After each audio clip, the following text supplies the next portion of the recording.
എൻ്റെ പേര് റവറൻഡ് എ.ആർ. നോബിൾ. ഞാൻ CSI കഴക്കൂട്ടം പള്ളിയിലെ അച്ഛനാണ്. ഞാൻ CSI സഭയുടെ ഒരു പുരോഹിതനായും ശുശ്രൂഷകനായും 20-ലധികം വർഷം കൊണ്ട് പ്രവർത്തിച്ചു വരുന്നു. ഞാനൊരു പള്ളച്ചൻ്റെ മകനാണ്. എൻ്റെ പപ്പ ഒരു പള്ളച്ചനായിരുന്നു.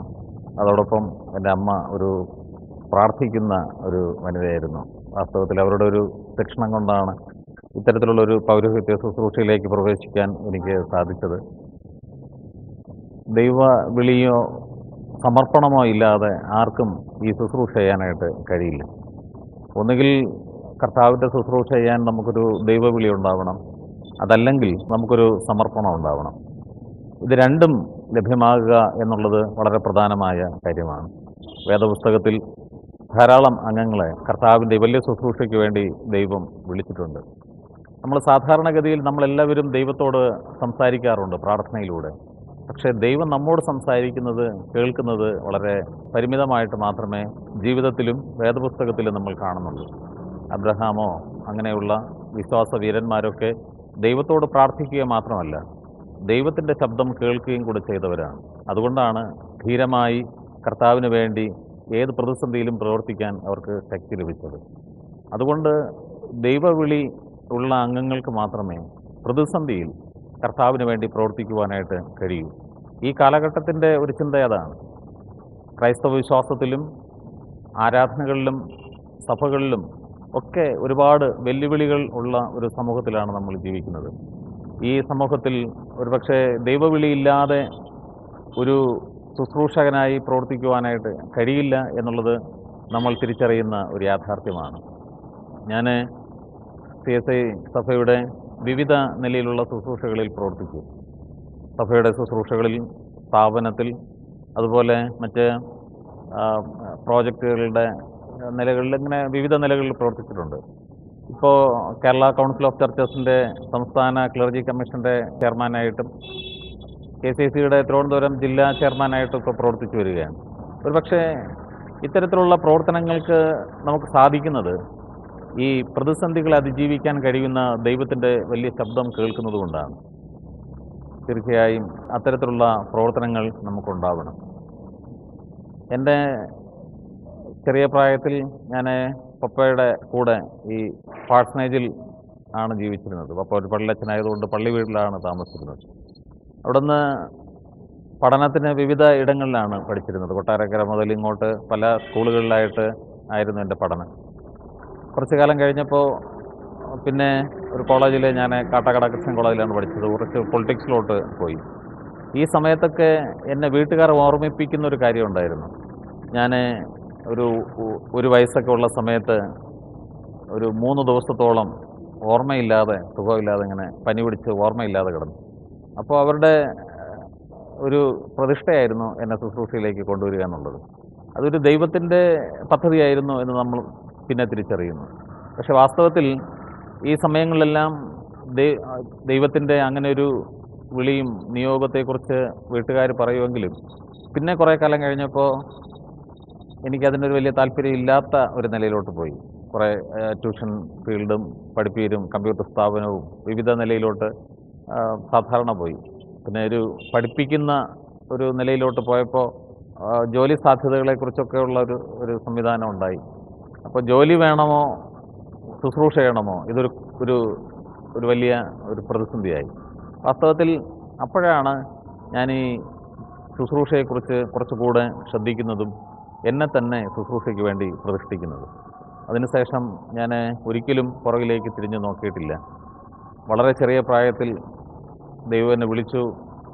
അതിനുശേഷം ഒരുപാട് മേഖലയിലൂടെ യാത്ര ചെയ്തുവെങ്കിലും വീണ്ടും ദൈവസന്നിധിയിൽ എന്നെ തന്നെ പ്രതിഷ്ഠിക്കുന്നതിനും ഈ ശുശ്രൂഷയിലേക്ക് കടന്നു വരുന്നതിനും ദൈവം ഇടയാക്കി. വാസ്തവത്തിൽ കർത്താവിന് വേണ്ടി ഇപ്പോൾ വളരെ ത്യാഗത്തോടുകൂടെ പ്രവർത്തിക്കുവാനായിട്ട് സാധിക്കുന്നത് ഈ വിളിയും നിയോഗവും രണ്ടും ലഭ്യമായതുകൊണ്ടാണ്. കർത്താവിൻ്റെ ശുശ്രൂഷയ്ക്ക് ഇത് രണ്ടും ആവശ്യമാണ്. നമുക്ക് ഒരു ദൈവവിളി ഉണ്ടാവണം, അതുപോലെ നമ്മെ തന്നെ ദൈവസന്നിധിയിൽ പ്രതിഷ്ഠിക്കാനായിട്ട് കഴിയണം. പ്രതിസന്ധിയിൽ തളർന്നു പോകാതെ പ്രവർത്തിക്കുവാൻ അത് നമുക്ക് ആവശ്യമാണ്. തീർച്ചയായും നമ്മുടെ എല്ലാ ശുശ്രൂഷകർക്കും അത് ആവശ്യമാണ്. ശുശ്രൂഷ എന്ന് പറയുന്നത് ഈ പള്ളിയിലെ അച്ഛൻ ചെയ്യുന്ന ആരാധനയ്ക്ക് നേതൃത്വം കൊടുക്കുക എന്നുള്ള അർത്ഥത്തിൽ മാത്രമല്ല, വിവിധ നിലകളിൽ കർത്താവിൻ്റെ ശുശ്രൂഷ ചെയ്യുന്ന എല്ലാവർക്കും ഈ ദൈവവിളിയും നിയോഗവും ആവശ്യമുണ്ട്. ചെറുതും വലുതുമായ ഒരുപാട് ശുശ്രൂഷകൾക്കായിട്ടാണ് ദൈവം നമ്മെ ഓരോരുത്തരെയും വിളിക്കുന്നത്. എല്ലാവരെയും വിളിക്കുന്നത് വലിയ വലിയ സ്ഥാനങ്ങളിൽ നിന്ന് പ്രവർത്തിക്കാനായിട്ടല്ല. ചെറുതും വലുതുമായിട്ടുള്ള ഒരുപാട് ശുശ്രൂഷകൾ കർത്താവിന് വേണ്ടിയിട്ട് ചെയ്യേണ്ടതായിട്ടുണ്ട്. അതിന് ഈ വിളിയും നിയോഗവും മനസ്സിലാക്കുക എന്നുള്ളത് മാത്രമേ ഒരു ആവശ്യമായിട്ടുള്ളൂ. കാരണം കർത്താവിൻ്റെ ശുശ്രൂഷയ്ക്ക് വേണ്ടിയിട്ട് ദൈവം നിയോഗിച്ചവരാരും ഒരുപാട് ക്വാളിഫിക്കേഷൻസ് ഉള്ളവരല്ല, അവരുടെ യോഗ്യതകളല്ല, ഒരുപാട് കഴിവുകളുള്ളവരല്ല, ശാരീരികമായും ബൗദ്ധികമായും ഒരുപാട് കഴിവുകൾ ഉള്ളവരല്ല. ഏറ്റവും പ്രധാനമായി വേദപുസ്തകത്തിൽ പറയുന്ന ഈ പുറപ്പാട് സംഭവത്തിൽ വിക്കനായ മോശയെയാണ് ദൈവം വിളിച്ചത്. ഏറ്റവും കൂടുതൽ ക്രൈസ്തവ വിശ്വാസത്തിൽ ഒരു കാലഘട്ടത്തിൽ സഭയെ നിലനിർത്തിയ പൗലോസ് അപ്പോസ്തലനെ സംബന്ധിച്ചിടത്തോളം ശാരീരികമായി രോഗമുള്ള വ്യക്തിയായിരുന്നു. യേശുവിൻ്റെ ശിഷ്യന്മാരെല്ലാം വളരെ വിദ്യാഭ്യാസത്തിൽ പുരോഗതിയുള്ള അംഗങ്ങളായിരുന്നില്ല. കർത്താവിന് വേണ്ടി പ്രവർത്തിക്കുക എന്നത് നമുക്ക് എന്ത് കഴിയും എന്നുള്ള ഒരു ചിന്തയല്ല, നമ്മുടെ ഒരു സമർപ്പണമാണ്. അതാണ് ദൈവം ആഗ്രഹിക്കുന്നത്. നമ്മുടെ കഴിവുകേടുകളും അറിഞ്ഞുകൊണ്ടാണ് ദൈവം നമ്മെ ശുശ്രൂഷയ്ക്കായിട്ട് വിളിക്കുന്നത്.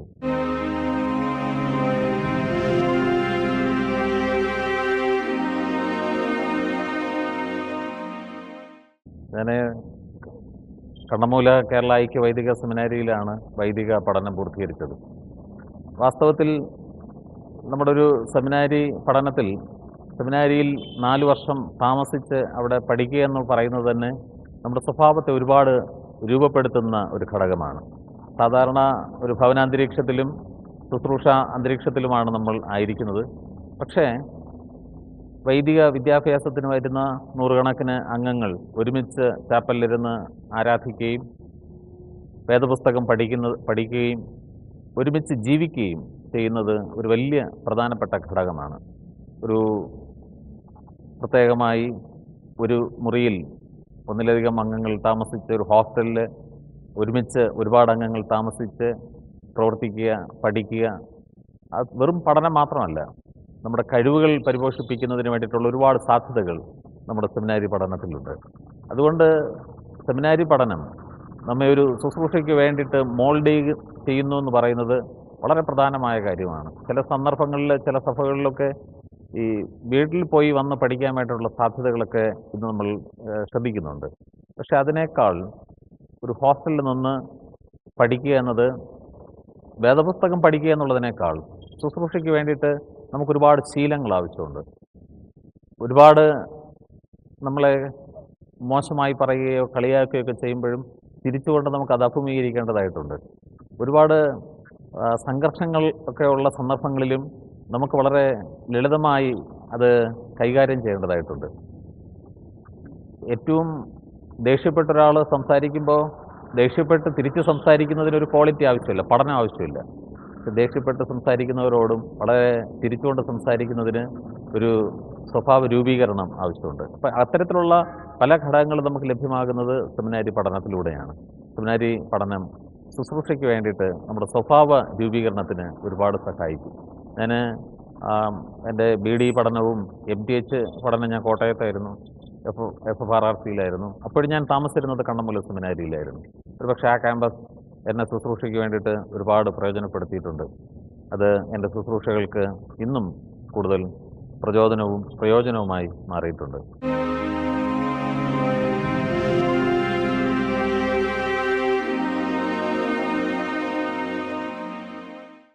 നമുക്കൊരു വേദപുസ്തകത്തെക്കുറിച്ച് പഠിക്കുന്നതിന് ഇന്നത്തെ കാലഘട്ടത്തിൻ്റെ ജനങ്ങളോടൊപ്പം നമുക്കും അതിനുള്ള കഴിവുകൾ നേടിയെടുക്കണം. കാരണം യേശുക്രിസ്തുവിൻ്റെ കാലഘട്ടത്തിൽ ഉള്ളതുപോലെയല്ല, പിന്നെ ഓരോ കാലഘട്ടത്തിലും അതാത് കാലഘട്ടത്തിൻ്റെ പഠനം സമൂഹത്തിനുണ്ടായിരുന്നു, ജനങ്ങൾക്കുണ്ടായിരുന്നു. അപ്പോൾ വൈദികർ ആ പഠനത്തിൻ്റെ മുകളിൽ വേണം ഈ വൈദിക പഠനം നടത്താൻ. ഇപ്പോൾ ഉദാഹരണത്തിന് ഒരു അച്ഛനാകാൻ വേണ്ടിയിട്ട് ഒരു ഡിഗ്രിയോ അതുപോലുള്ളൊരു ക്വാളിഫിക്കേഷൻ സാധാരണ സഭ വെക്കാറുണ്ട്. അപ്പോൾ ആ ക്വാളിഫിക്കേഷൻ ഇല്ലാതെ നമുക്ക് ഒരു വൈദിക പഠനം മെച്ചമായിട്ട് ചെയ്യാനായിട്ട് കഴിയില്ല. കുറച്ച് വേദപുസ്തകം മാത്രം മനസ്സിലാക്കുക എന്നല്ല. കാരണം ഇന്നത്തെ ഈ ശാസ്ത്രീയ വശങ്ങളും സമകാലീന സംഭവങ്ങളും എല്ലാം ചേർത്താണ് നമ്മൾ ഇന്നത്തെ കാലഘട്ടത്തിനനുസരിച്ച് ബൈബിൾ വ്യാഖ്യാനിക്കേണ്ടത്. ബൈബിൾ വ്യാഖ്യാനിക്കുക എന്ന് പറയുന്നത് ഒരു പുരോഹിതൻ്റെ ഏറ്റവും വലിയ കടമയാണ്. ഈ കാലഘട്ടത്തിനനുസരിച്ച് ബൈബിൾ വ്യാഖ്യാനിക്കുക. ഉദാഹരണത്തിന് വിവാഹത്തെക്കുറിച്ചുള്ള പഴയ സങ്കല്പങ്ങൾ ബൈബിളിൽ ആണും പെണ്ണുമായി മനുഷ്യനെ സൃഷ്ടിച്ചു.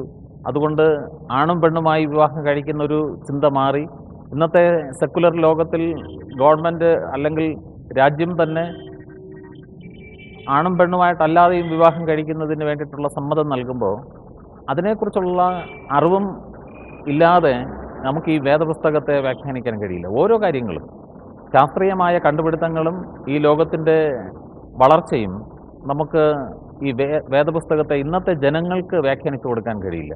അതുകൊണ്ട് ആ പഠനം നമുക്ക് ആവശ്യമുണ്ട്. അപ്പോൾ അതുകൊണ്ട് ഒരു പഠനവും ഇല്ലാതെ വെറും വേദപുസ്തകം മാത്രം പഠിക്കുക എന്നത് വേദപുസ്തകം മാത്രം നമുക്ക് പറയാൻ കഴിയുമെങ്കിലും ഇന്നത്തെ ജനങ്ങൾക്ക് പ്രയോജനപ്പെടുന്ന വിധത്തിൽ ഇതിനെ വ്യാഖ്യാനിക്കാൻ കഴിയില്ല. അതുകൊണ്ട് നമുക്ക് സെക്കുലർ വിദ്യാഭ്യാസം തീർച്ചയായും ആവശ്യമാണ് ഈ വേദപുസ്തക പഠനത്തോടൊപ്പം.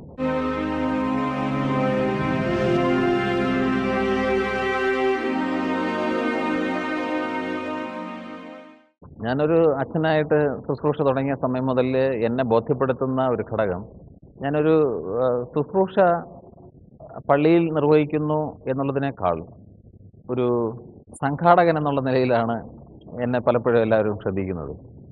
ഞാൻ കുറച്ച് കാര്യങ്ങളെല്ലാം ക്രമീകരിക്കുന്നതിനും മെച്ചമായിട്ട് അത് നടത്തി പൂർത്തീകരിക്കുന്നതിനും വേണ്ടിയിട്ട് ഉള്ള ഒരു കഴിവുണ്ടെന്നുള്ള രീതിയിൽ പലപ്പോഴും ആൾക്കാർ പറയാറുണ്ട്. അതുകൊണ്ട് ഞാനത് ശ്രദ്ധിക്കാറുണ്ട്, പള്ളിയിലാണെങ്കിലും ശരി. അത് കഴിഞ്ഞപ്പം എൻ്റെ മഹാഡോയിൽ നിന്ന് തന്നെ എന്നെ കാരക്കോണം മെഡിക്കൽ കോളേജിൻ്റെ ജനറൽ സൂപ്രണ്ടായിട്ട് പോസ്റ്റ് ചെയ്തു. എനിക്കും അവിടെ പ്രവർത്തിക്കാനായിട്ട് സാധിച്ചു. അത് കഴിഞ്ഞ് ഞങ്ങളുടെ സഭ 1500ഓളം പാവപ്പെട്ട കുഞ്ഞുങ്ങൾ, അച്ഛനമ്മമാരില്ലാത്ത അനാഥമായി പോയ കുഞ്ഞുങ്ങളെ സംരക്ഷിക്കുന്ന ചില പ്രോജക്റ്റുകളുണ്ട്. നിറവ് എന്ന് പറയുന്നൊരു പ്രോജക്റ്റ്, അതിൻ്റെ ഡയറക്ടറായിട്ട് ഞാൻ LMS അവിടെ വർക്ക് ചെയ്തു. അതുപോലെ വിവിധ നിലയിലുള്ള അങ്ങനത്തെ പ്രോഗ്രാംസുകളിലെല്ലാം എന്നെ സാധാരണ നിയമിക്കാറുണ്ട്. കേരള കൗൺസിൽ ഓഫ് ചർച്ചസിൻ്റെ KCCയുടെ വിവിധ നിലകളിൽ ഞാൻ പ്രവർത്തിച്ചിട്ടുണ്ട്. ക്ലർജി കമ്മീഷൻ്റെ ചെയർമാനായിട്ട് കേരളത്തിലെ വൈദികരെ ഒരുമിച്ച് കൂട്ടുന്നതിനും പല കാര്യങ്ങളിലും കേരളത്തിലെ വൈദികരെ ഒരുമിപ്പിച്ച് പ്രവർത്തിപ്പിക്കുന്നതിനുമൊക്കെ എനിക്ക് സാധിച്ചിട്ടുണ്ട്. ഈ കഴിഞ്ഞ ആഴ്ചയിൽ നടന്ന തിരുവനന്തപുരത്തെ ജില്ലാ കമ്മിറ്റിയുടെ തെരഞ്ഞെടുപ്പിൽ KCCയുടെ തിരുവനന്തപുരം ജില്ലാ പ്രസിഡൻ്റായിട്ട് തിരഞ്ഞെടുത്തു. അപ്പോൾ അതുകൊണ്ട് ഈ സംഘാടകൻ എന്നുള്ള നിലയിൽ ക്രൈസ്തവ സമൂഹത്തിന് വിവിധ സംഭാവനകൾ നൽകാൻ കഴിയുന്ന ഒരാളെന്നുള്ള നിലയിലാണ് എൻ്റെ മനസ്സിൻ്റെ ബോധ്യം. അത് ആദ്യമൊക്കെ ജനങ്ങൾ പറയുന്നത് ഞാനിങ്ങനെ ശ്രദ്ധിച്ചിട്ടാണ്, എങ്കിലും എനിക്കത് ഇപ്പോൾ മനസ്സിലാകുന്നുണ്ട്. ദൈവം നിയോഗിച്ചിരിക്കുന്നത് വെറും ആരാധനയും പ്രാർത്ഥനയും എന്നുള്ള നിലയിൽ മാത്രമല്ല, ഈ സമൂഹത്തിലെ ക്രൈസ്തവ സമൂഹത്തിൻ്റെ അംഗങ്ങൾക്ക്, പാവപ്പെട്ട അംഗങ്ങൾക്ക് വേണ്ടി പ്രവർത്തിക്കുക എന്നുള്ളതാണ്. എനിക്കൊരു കാര്യം എടുത്തു പറയാനുള്ളത്, ക്രൈസ്തവ സമൂഹത്തിലെ കുഞ്ഞുങ്ങൾക്ക് ചിലപ്പോഴൊക്കെ ചില സാഹചര്യങ്ങളിൽ അവർ പഠിക്കാൻ നിവൃത്തിയില്ലാതെ പോകുന്ന അല്ലെങ്കിൽ കഷ്ടപ്പെടുന്ന ചില സാഹചര്യങ്ങളുണ്ട്. അവിടെയൊക്കെ ഇപ്പോൾ നീതി യാത്ര എന്ന് പറഞ്ഞിട്ട് KCCയുടെ തിരുവല്ല ഹെഡ് ഓഫീസിൽ നിന്ന് തിരുവനന്തപുരം വരെ 12 ദിവസം തെരുവിലൂടെ വൈദികർ കുപ്പായമിട്ട് നടന്ന ഒരു സംഭവമുണ്ട്. JB കോശി കമ്മീഷൻ റിപ്പോർട്ട് നടപ്പിലാക്കണമെന്നൊക്കെ പറയുന്ന ചില ആവശ്യങ്ങളുകൊണ്ടാണ്. പക്ഷെ അതിന് 25-ൽ കുറയാത്ത വൈദികരെ ഓരോ ദിവസവും അതിൽ അണിനിരത്തി ഈ യാത്ര സംഘടിപ്പിക്കുന്നതിന് നേതൃത്വം കൊടുക്കാൻ എനിക്ക് സാധിച്ചു. ഒരുപക്ഷെ അതെനിക്ക് വളരെ സന്തോഷം തോന്നിയ കാര്യമാണ്. AC കാറിലിരുന്ന് പോകുന്നതിനേക്കാൾ ഞങ്ങളുടെ പാവപ്പെട്ട കുഞ്ഞുങ്ങളുടെ അവകാശങ്ങൾക്ക് വേണ്ടി തെരുവിലൂടെ നടന്നപ്പോൾ എനിക്ക് അഭിമാനം തോന്നി, പ്രത്യേകിച്ച് അത് സംഘടിപ്പിക്കാൻ സാധിച്ചപ്പോൾ. അതുകൊണ്ട് അത്തരത്തിലുള്ള ചില പരിപാടികളാണ് എനിക്ക് കൂടുതൽ ഇപ്പോൾ മെച്ചമായിട്ട് തോന്നുന്നതും ഇഷ്ടമായിട്ട് തോന്നുന്നതും ദൈവം ആഗ്രഹിക്കുന്നുവെന്ന് എനിക്ക് ബോധ്യമുള്ളത്.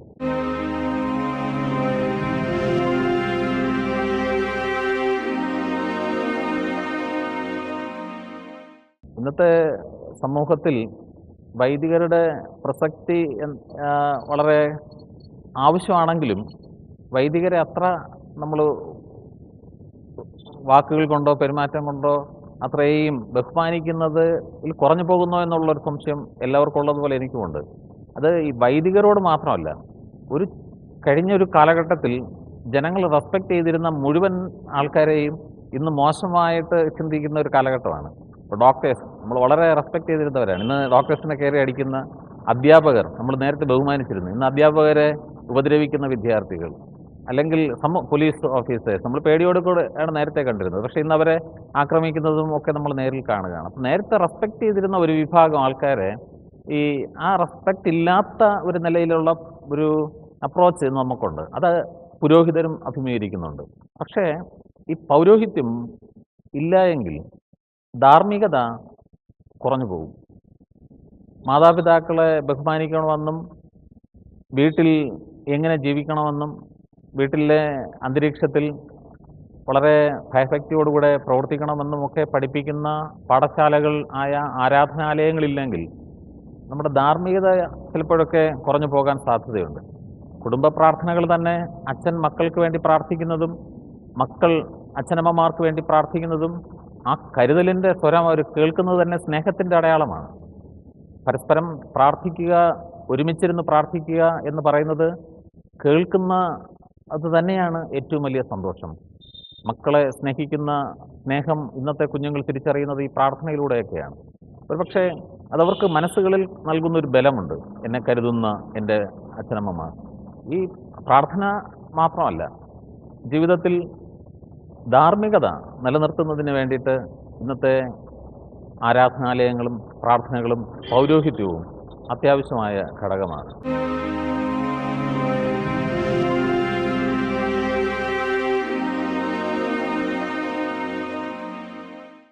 ദൈവവിളി ലഭിച്ചിരിക്കുന്ന എല്ലാവരും ഈ പൗരോഹിത്യത്തിൻ്റെ ഭാഗമാകുന്നു എന്നൊരു ചിന്തയില്ല. ദൈവം വിളിക്കുന്നത് വ്യത്യസ്ത കടമകൾ നിർവഹിക്കുവാനാണ്.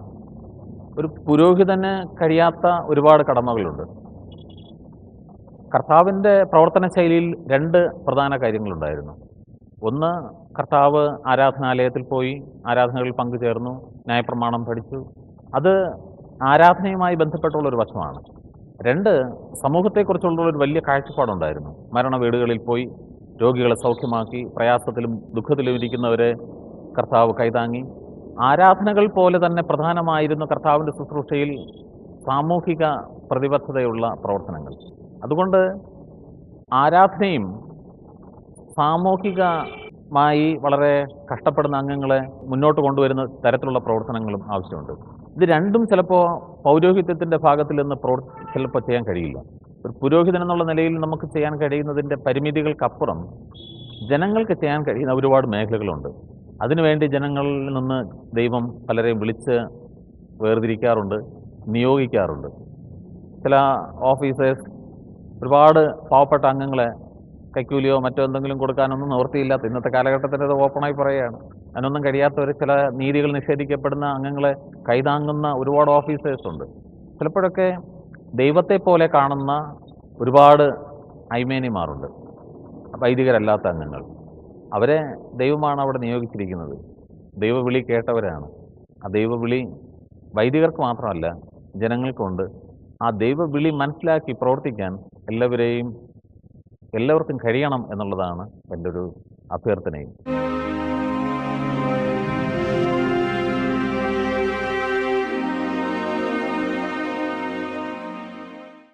സഭയെക്കുറിച്ചുള്ള ഒരു വലിയ കാഴ്ചപ്പാട് എനിക്കുണ്ട്. കാരണം സഭ എപ്പോഴും ഇന്നത്തെ നമ്മുടെ നിലയിൽ അത് നമുക്ക് മാറ്റം വരുത്താൻ കഴിയില്ല. സഭ ഓരോ ഡിനോമിനേഷനായിട്ട് വേർതിരിഞ്ഞ് നിൽക്കുകയാണ്. ഇപ്പോൾ CSI സഭ, മാർത്തോമാ സഭ, ഓർത്തഡോക്സ് സഭ, അല്ലെങ്കിൽ കത്തോലിക്ക സഭ, യാക്കോബായ സഭ, വിവിധ സഭകൾ. ഈ സഭയുടെ പാരമ്പര്യവും ചട്ടക്കൂടുകളൊന്നും നമുക്ക് മാറ്റാൻ കഴിയില്ല. ഈ സഭകളിലൂടെ എല്ലാം നമ്മൾ ഉദ്ദേശിക്കുന്നത് ദൈവത്തിൻ്റെ ജനത്തെ രൂപപ്പെടുത്തുക എന്നാണ്, ദൈവമക്കളെ രൂപപ്പെടുത്തുക. കർത്താവിൻ്റെ മണവാട്ടി സമൂഹം, ദൈവസഭ, ഈ സഭയുടെ വേർതിരിവുകൾക്കപ്പുറം ദൈവമക്കളെന്നുള്ള ഏകമായ ഒരു കാതോലികമായ ദൈവസഭ, ആ സഭ രൂപപ്പെടുത്തുന്നതിന് വേണ്ടിയിട്ട് നമുക്ക് എല്ലാ സഭകൾക്കും കൈകോർക്കാൻ കഴിയണം. ഏറ്റവും പ്രധാനമായി അതിന് വേണ്ടിയിട്ട് എനിക്ക് വളരെ പ്രതീക്ഷ നൽകിയ ഒരു കാര്യം, ലോകത്തെ ക്രൈസ്തവ സമൂഹമെല്ലാം ഒരുമിച്ച് പ്രാർത്ഥിക്കുന്ന, സഭാ വ്യത്യാസമില്ലാതെ പ്രാർത്ഥിക്കുന്ന ഈ അഷ്ടദിന പ്രാർത്ഥന കഴിഞ്ഞ ആഴ്ച അവസാനിച്ചതാണ്. അഷ്ടദിന പ്രാർത്ഥന. ഈ അഷ്ടദിന പ്രാർത്ഥന സാധാരണ കേരളത്തിൽ KCBCയും KCCയും വ്യത്യസ്തമായിട്ടാണ് സംഘടിപ്പിച്ചുകൊണ്ടിരുന്നത്. ഈ വർഷം ചരിത്രത്തിലാദ്യമായി KCCയും KCBCയും ഒരുമിച്ച് കേരളത്തിൻ്റെ വിവിധ ജില്ലകളിൽ നടത്തി. തിരുവനന്തപുരത്ത് KCCയുടെയും KCBCയുടെയും പ്രസിഡന്റുമാർ ചേർന്ന് അതിന് സമാപനം നടത്തി. അത് ക്രൈസ്തവ സമൂഹം എന്നത് ഒരുമിച്ച് ആരാധിക്കുന്ന, പ്രാർത്ഥിക്കുന്ന ഒരു നല്ല നാളെയുടെ തുടക്കമായിട്ടാണ് എനിക്ക് തോന്നുന്നത്. എൻ്റെ ഒരു ചിന്തയിൽ നമുക്കെല്ലാം ആരാധിക്കുന്നതിന് പ്രാദേശികമായിട്ട് വിവിധ സഭകളും സഭാവിഭാഗങ്ങളും ഉണ്ടെങ്കിലും അതിനതീതമായി ക്രൈസ്തവർ, ദൈവമക്കൾ, ദൈവത്തിൻ്റെ ജനം അത് ഒരുമിച്ച് ഒന്നായി വളരണമെന്നും ഒന്നായി നിൽക്കണമെന്നും അതിനിടയിൽ ശത്രുതയും പിണക്കവും ഇല്ലാതെ ഒരുമിച്ച് ദൈവമക്കളായി വളരണമെന്നുള്ള ഒരു വലിയ ചിന്തയാണ് എനിക്കുള്ളത്. അതിനു വേണ്ടിയിട്ട് എന്നെക്കൊണ്ട് കഴിയുന്ന വിധത്തിലുള്ള സംഭാവനകളും പ്രവർത്തനങ്ങളും തീർച്ചയായും ഉണ്ടാകും.